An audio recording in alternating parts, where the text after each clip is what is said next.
जय जगन्नाथ दर्शक बंधु आपण मानकु मो चैनल को पुणी थरे स्वागत करुछि। दर्शक बंधु काली हेउछि आषाढ़ पूर्णिमा बा गुरु पूर्णिमा। काहींकि गुरु पूर्णिमा कहा जाए जेहेतु गुरुवार दिन पूर्णिमा पड़ुअछि तेणु गुरु पूर्णिमा कहा जाए। जदि आजिर दिन रे आपण माने घरर मुख्य द्वार रे एही काम करि दियंती तेबे आपणको जीवनरू गरीबी समस्या दूर होइथाए। माँ लक्ष्मी आपणको घरे स्थिर वास करिथांती। एमिति रे जेहेतु काली गुरुवार पड़ुचे माँ लक्ष्मीकर दिन अटे। गुरुवार जदि आम ज्योतिष शास्त्र को देखिबा एहा बृहस्पति ग्रह को डेडिकेट होउची एवं बृहस्पति ग्रहकर इष्ट देव होउचंदी भगवान विष्णु। एही गुरुवार दिन जेउ माने भी घरर मुख्य द्वार रे एही काम करि दियंती तांको जीवनरू निश्चय समृद्धि आसीबो। निश्चय तांको जीवन रे अभाव दूर हबो। टंकार अभाव बा घरे जे कोनोसी भी समस्या पे जहाँ भी अभाव लागि रहउची ताहा निश्चय दूर हबो।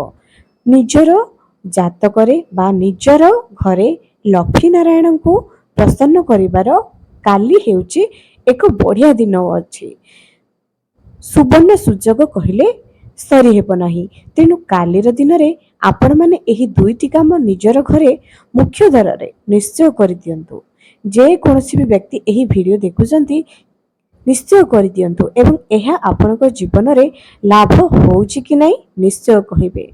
कुहा जे कर्म द्वारा मनुष्य तार भाग्य बदला दिए। तेणु एही छोटिया छोटिया काम निजर चाकरी निजर व्यवसाय एवं गोटे गृहिणी तार घर चलाइबा सहित किछि काम जदि से करदेव तेबे ता जीवन रे धनर अभाव रहिबो नाही। तेबे चलंतु दर्शक बंधु आपण मानकु कहिबे जे कालीर दिन रे आपण माने कोन करिवे। दर्शक बंधु तागुरु मु आपण मानकु अनुरोध करूची जे ए पर्यंत जदि चैनल को सब्सक्राइब करि नांते निहाती सब्सक्राइब करंतु। पाखरे थिबा बेल आइकन को क्लिक करी वीडियो को गोटी लाइक टे करि दियंतु एवं कमेंट सेक्शन रे जय जगन्नाथ निश्चय लिखंतु। दर्शक बंधु मुख्य द्वार एही मुख्य द्वार पटे आम घर को देवी देवता माने जीवा आसीबा करंती। आम घर अतिथि माने जीवा आसीबा करंती। आम घर को पितृलोक माने जीवा आसीबा करंती। एही घर मुख्य द्वार रे एते काहींकी वाइब्रेशन अछि जे आमे घर मुख्य द्वार रे एही सब काम करिबा द्वारा आम घर को मां लक्ष्मीकर स्थिर वास रहिथाए। घर मुख्य द्वार जो घर मुख्य द्वार सामने चप्पल थिबो सेही घरे माँ लक्ष्मी केबे भी रहिबेनी। जो घर मुख्य द्वार असना थिबो सेही घर मुख्य द्वार केबे भी स्थिर लक्ष्मी रहिबो नै। लक्ष्मी तो रहिबे सेही घर लोक माने तो बहुत रोजगार करिवे किंतु लक्ष्मी रहिबे नाही स्थिर भाव रे रहिबे नाही। जो घर मुख्य द्वार क्षीर जातीय गछ कंटा जातीय गछ रहिबो सेही घरे भी केबे लक्ष्मी रहिबे नाही। प्रत्येक घर को लक्ष्मी जीवा आसवा प्रत्येक दिन करते किंतु स्थिर लक्ष्मी जो माने चाहते जो माने कुबेर समान धन चाहते अर्थात धन स्थिर हो रही आपण खर्च करने बाद भी मास लास्ट को आपण पाखे आहरी धन केबे भी अभाव रही केते बड़ भी समस्या आसला समय आपण पाखे धन तुरंत बाहर जाउथबो। एही भलिया परिस्थिति जे पर्यंत आपणकर न आसुची एही रेमेडी सबू आपण माने निज जीवन रे निश्चय करंतु। तेबे काली आपण माने कोन करिवे। सकाळु उठिबा परे प्रथमे हळदी पानी रे निज घर को घरर मुख्य द्वार को सिंचन करिवे। सेही पानी रे जदि सेथिरे गंगा जल भी टिके पकाई देबे एहा बहुत भलो अटे। तापरे मां लक्ष्मीकर पाद पद्म सहित गोटे पद्म फूल आंकी दियंतु। एही उपाय केवल प्रति गुरुवार जदि हळदी पानी पकाइबे एहा बहुत शुभ अटे। अटकी थिबा धन पाई परिबे। धन केबे भी आपणकर व्यय होबो नाही अଯଥା खर्च हेबो नाही। तेणु एही नियम एही उपाय निश्चय करंतु एवं प्रत्येक दिन भी आपण पानी सिंचन करी जदि आपण मां लक्ष्मीकर पाद पद्म अंकन करिवे आपणको घर को सौभाग्य माडी आसीबो। एहा तो थिला प्रथम जिंस छोटिया जिनसटी। चलंतु आग को जानिबा आउ कोन करिवे ना आपण कालीर दिन रे कोन करिवे ना निज घरर मुख्य द्वारर जो एरुंडी बंध अच्छी डाहाण पटे हलदी रे स्वास्तिक अंकन करंतु एवं सेठी किछि हलदिया चावल पकांतु लाल पुष्पटी रखंतु एवं ठीक तले एरुंडी बंधर ठीक तले जोंठी आपण ଛୋଟିଆ ଜାଗାଟିଏ ଥିବ ସେଠି ଆପଣମାନେ ଗୋଟାଏ ଦୀପ ଦିଅନ୍ତୁ, ଘିଅର ଦୀପଟିଏ ଲକ୍ଷ୍ମୀ ନାରାୟଣଙ୍କ ଉଦ୍ଦେଶ୍ୟରେ। ଏମିତିରେ ଯେଉଁ ବି ବ୍ୟକ୍ତି ପ୍ରତି ଗୁରୁବାର, ସଂକ୍ରାନ୍ତି, ପୂର୍ଣ୍ଣିମା, ଏକାଦଶୀ ଏବଂ ଘରକୁ ଅଲଗା ଯାହାକି ଦୀପାବଳି, ଧନତେରସ ହେଉ କିମ୍ବା ଦଶହରା ହେଉ, ଯେକୌଣସି ବି ପର୍ବପର୍ବାଣିରେ ଆପଣ ଏହି ଉପାୟ କରିଦିଅନ୍ତି ନିଜ ଘରର ମୁଖ୍ୟ ଦ୍ୱାରରେ, ଭାବି ଦିଅନ୍ତୁ ଯେ ଆପଣଙ୍କ ଘରକୁ ସ୍ଥିର ଲକ୍ଷ୍ମୀ ବାସ ରହୁଛି।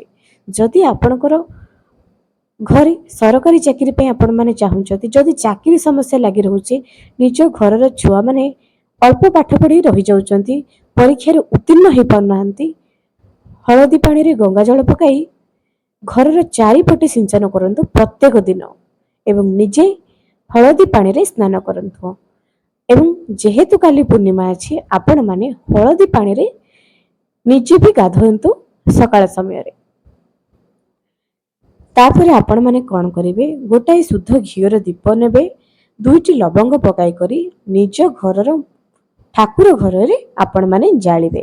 ଏହାଦ୍ୱାରା କ'ଣ ହୋଇଥାଏ ନା ମା ଲକ୍ଷ୍ମୀଙ୍କର ଆଶୀର୍ବାଦ ମିଳିଥାଏ ଏବଂ ନେଗେଟିଭିଟି, ଦୁଶ୍ଚିନ୍ତା ଯାହା ବି ଆପଣଙ୍କର ମନକୁ ଆସୁଛି, ଯାହା ବି ଆପଣମାନେ ବିଭ୍ରାନ୍ତରେ ପଡ଼ିଯାଉଛନ୍ତି, ଏହା ଆପଣଙ୍କୁ ଦୂର ହୋଇଥାଏ। ତେଣୁ ଏହି ଉପାୟ ବି ଆପଣମାନେ ନିଶ୍ଚୟ କରନ୍ତୁ। ଏବେ ଦର୍ଶକ ବନ୍ଧୁ, ଆପଣମାନେ ଆଉ ଗୋଟିଏ କାମ ଏହି ପୂର୍ଣ୍ଣିମା ଦିନ କରନ୍ତୁ। ଘରେ ଯଦି ସ୍ଥିର ଲକ୍ଷ୍ମୀ ଚାହୁଁଛନ୍ତି, ପୂର୍ଣ୍ଣିମା ଦିନ କ୍ଷୀରି ପ୍ରସ୍ତୁତ କରନ୍ତୁ। ମା ଲକ୍ଷ୍ମୀଙ୍କୁ ଆପଣମାନେ କ'ଣ କରନ୍ତୁ, ସନ୍ଧ୍ୟା ସମୟରେ ଭୋଗ ଦିଅନ୍ତୁ। ଶ୍ରୀ ସୂକ୍ତମ୍ ପାଠ କରନ୍ତୁ 3 ଥର।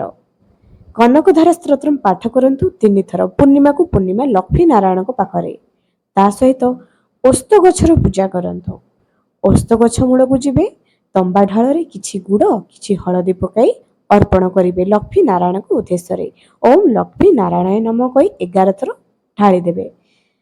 ସେଠି ଦୀପଟିଏ ଦେବେ, ଧଳା ପୁଷ୍ପ ଦେବେ, ଏମିତିରେ ପୂଜା କରିବେ ଓସ୍ତ ଗଛର। ତାପରେ ସେଠି ଓସ୍ତ ଗଛ ମୂଳେ ମା ଲକ୍ଷ୍ମୀଙ୍କୁ କହିବେ ଯେ, ହେ ମା ଲକ୍ଷ୍ମୀ, ମୋ ଘରକୁ ଆସ, ମୋ ଘରକୁ ଆସ, ମୋ ଘରେ ସ୍ଥିର ବାସ କର, ନିଜର ଭାବ ଅନୁଯାୟୀ। ଏମିତି କହିବେ, ଓସ୍ତ ଗଛରୁ ସିଧା ଘରକୁ ଆସିଯିବେ। ବାଟରେ କାହା ସହ କଥା ହେବେ ନାହିଁ, ପଛକୁ ବୁଲିବେ ନାହିଁ, ନିଜର ଭାବରେ ମାଙ୍କୁ ଘରକୁ ଡାକିବେ। ଘରକୁ ଯେତେବେଳେ ଆସିବେ, ଭାବିବେ ଯେ ଆପଣଙ୍କ ସାଙ୍ଗରେ ମା ଲକ୍ଷ୍ମୀ ଆସୁଛନ୍ତି। ମା ଲକ୍ଷ୍ମୀଙ୍କୁ କହିବେ, ଏହି ଜାଗାରେ ବିଶ୍ରାମ କରନ୍ତୁ। ନିଜର ଭାବ ଯେଉଁଠି ଥାଏ, ଭଗବାନ ସେଇଠି ଥାନ୍ତି। ଆପଣ ଯଦି ଭାବରେ ଏହିପରି କଣ୍ଟିନ୍ୟୁ କରିବେ, ଦେଖିବେ ଆପଣଙ୍କ ଘରକୁ ମା ଲକ୍ଷ୍ମୀଙ୍କର ଆବିର୍ଭାବ ହେବ। ନିଶ୍ଚୟ ଆପଣଙ୍କ ଘରେ ସ୍ଥିର ଲକ୍ଷ୍ମୀ ବାସ ରହିବ। ତେଣୁ ଏହି ଉପାୟ ଆପଣମାନେ ନିଜ ଜୀବନରେ କରିକି ଦେଖନ୍ତୁ। ଆଗାମୀ କିଛି ଦିନ ଭିତରେ ଆପଣଙ୍କ ଜୀବନରେ ବହୁତ ବଡ଼ ପରିବର୍ତ୍ତନ ଆସିବ। ଏବେ ଦର୍ଶକ ବନ୍ଧୁ, ଜୀବନରେ ଯାହା ବି ସମସ୍ୟା ଥାଉ, ଆପଣମାନେ ଏହି ଶ୍ରାବଣ ମାସରେ 5ଟି କାମ କରନ୍ତୁ, ଯାହାକି ମୋ ଚ୍ୟାନେଲରେ ଅଲରେଡ଼ି ଅପଲୋଡ଼ ହୋଇସାରିଛି। ଯେତେ ବଡ଼ ବି ସମସ୍ୟା ଥାଉ, ମହାଦେବଙ୍କ ଦୟାରେ ସେ ସମସ୍ୟାର ନିଶ୍ଚୟ ସମାଧାନ ଘଟିବ। ଥରୁଟିଏ ଏହାକୁ ନିଜ ଜୀବନରେ ଆପଣାଇ କରି ଦେଖନ୍ତୁ। ଆପଣଙ୍କୁ ନିଶ୍ଚୟ ଏହି ଶ୍ରାବଣ ମାସରୁ ଆର ଶ୍ରାବଣ ମାସ ଦେଖିବେ, ଗୋଟିଏ ବର୍ଷ ଭିତରେ ଆପଣଙ୍କର ଜୀବନ କେତେ ପରିବର୍ତ୍ତନ ହୋଇଛି। ନିଶ୍ଚୟ ଏହି ଉପାୟ କରନ୍ତୁ। ଏବେ ଦର୍ଶକ ବନ୍ଧୁ, ଏହି ପୂର୍ଣ୍ଣିମା ଦିନ ଆପଣ ହଳଦୀର ସ୍ୱାସ୍ତିକ ନିଜର ଘରର ମୁଖ୍ୟ ଦ୍ୱାରରେ ଆଙ୍କି ଦିଅନ୍ତୁ ଏବଂ ପୂର୍ଣ୍ଣିମା ଦିନ ଆପଣମାନେ ଆଉ କ'ଣ କରିବେ ନା, ଭଗବାନ ବିଷ୍ଣୁଙ୍କୁ ହଳଦୀରେ ତିଲକ ଲଗାଇବେ। କଦଳୀ ବୃକ୍ଷ ମୂଳରେ ହଳଦୀ ଗୁଡ଼ ପକାଇ କରି ତମ୍ବା ଢାଳରେ ଜଳ ଅର୍ପଣ କରିବେ। ଓମ୍ ନମଃ ଭଗବତେ ବାସୁଦେବ 7 ଥର ଜପ କରିବେ ଏବଂ ହଳଦୀର ତିଲକ ନିଜେ ବି ଲଗାଇବେ। ଏହାଦ୍ୱାରା କ'ଣ ହେବ ନା, ଆପଣଙ୍କ ଘରୁ ବା ଆପଣଙ୍କ ଜୀବନରୁ ଗରିବୀ ସମସ୍ୟା ଦୂର ହେବ। ଏହି ଉପାୟ ଆପଣମାନେ ନିଜ ଜୀବନରେ ନିଶ୍ଚୟ କରନ୍ତୁ। ଆଜି ପାଇଁ ରହିଲି, ପୁଣି ଦେଖା ହେବ ଆଗାମୀ ଏକ ସୁନ୍ଦର ଭିଡ଼ିଓରେ।